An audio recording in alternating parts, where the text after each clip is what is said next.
नेपाल विद्युत प्राधिकरणले थापाथलीमा मेलम्ची खानेपानीको पाइप फुट्नुमा आफ्नो कुनै समता नरहेको स्पष्ट पारेको छ।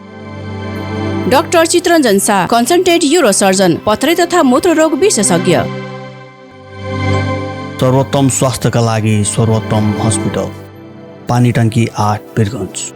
प्राधिकरणका अनुसार सो क्षेत्रमा विद्युतीय लाइन भूमिगत गर्ने काम 3.5 वर्ष अघि नै सम्पन्न भइसकेको हुँदा हाल पाइपमा क्षति पुर्याउने कुनै आधार नभएको दावी गरेको छ। विद्युत प्राधिकरणका प्रवक्ता चन्दन कुमार घोषका अनुसार सन् 2021 को सेप्टेम्बर अक्टोबरमा जमिन सतहभन्दा करिब 1 मिटर तल म्यानुअल रूपमा खनेर विद्युत लाइन बिछ्याइएको थियो, जुन अहिलेसम्म सुरक्षित रूपमा सञ्चालनमा छ। उनले काठमाडौँको उपत्यकाका खानेपानी लिमिटेड KUKL को वितरण लाइनसँग विद्युत लाइनको कुनै समस्या नरहेको पनि बताएका छन्।